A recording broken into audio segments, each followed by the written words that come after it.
Saudari-saudaraku yang terkasih, berjumpa kembali bersama saya Romo Antoro dalam Renungan Harian Kamis 11 Agustus. Hari ini kita bersama seluruh gereja Katolik memperingati Santa Clara dari Assisi. Semoga kita bersama keluarga, komunitas kita selalu dalam keadaan baik, sehat, dan tetap bersemangat. Marilah kita mengawali renungan kita dengan tanda kemenangan Kristus. Dalam nama Bapa dan Putra dan Roh Kudus. Amin. Sekali peristiwa, datanglah Petrus kepada Yesus dan berkata, "Tuhan, sampai berapa kali aku harus mengampuni saudaraku jika ia berbuat dosa terhadap aku? Sampai 7 kali?" Yesus berkata kepadanya, "Bukan.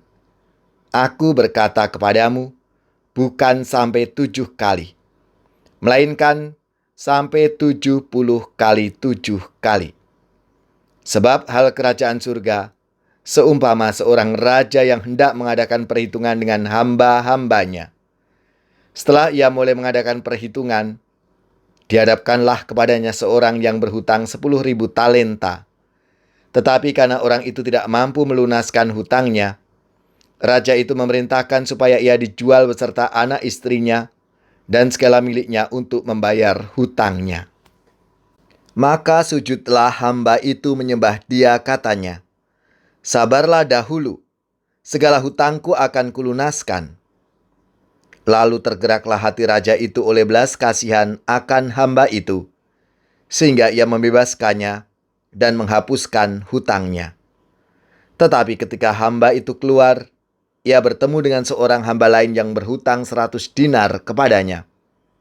Ia menangkap dan mencekik kawannya itu, katanya, 'Bayar hutangmu.'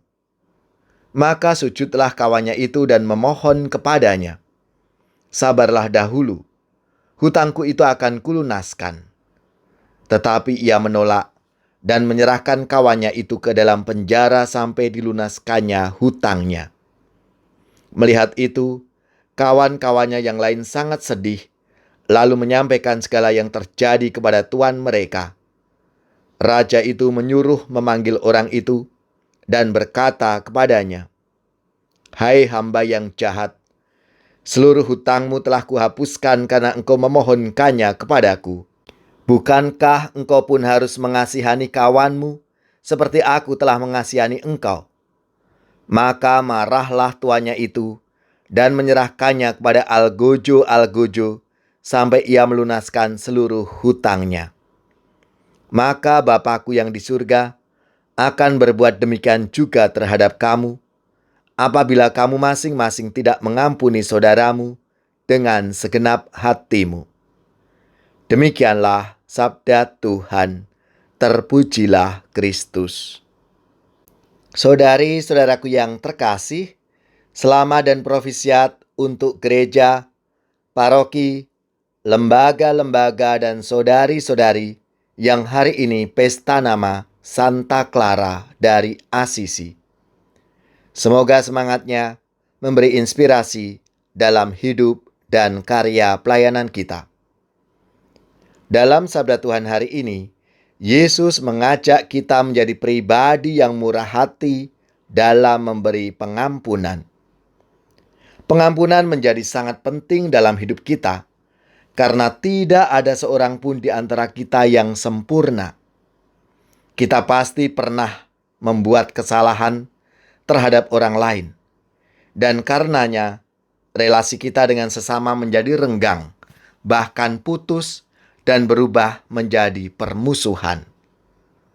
Persaudaraan, pertemanan, dan kerjasama akan mudah retak dan rusak jika relasi kita tidak diikat dan dikuatkan dengan kasih. Saudari-saudaraku yang terkasih, pengampunan bukan untuk memaklumi kesalahan dan menerima kelalaian, tetapi untuk memberi kesempatan kepada orang lain untuk memperbaiki diri. Pengampunan membuat orang merasa dikasihani dan mengasihi. Ada sikap saling menerima dan memahami apa yang menjadi tanda dan bukti kedewasaan iman kita.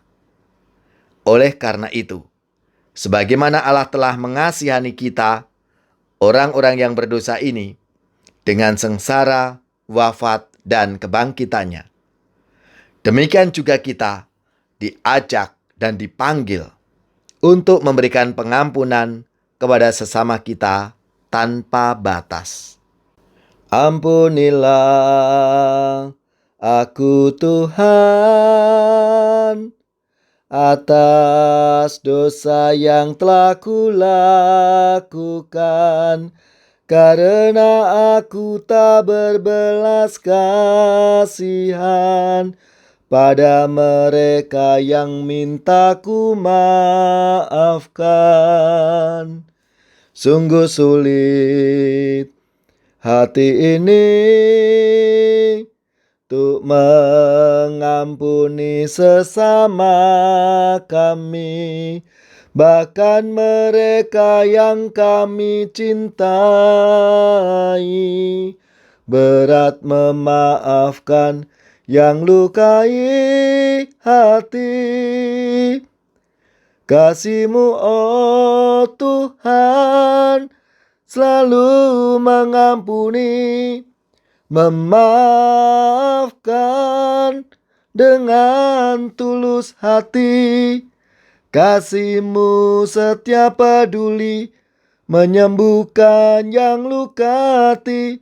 Ajarilah kami Tuhan, kasih-Mu yang selalu mengampuni.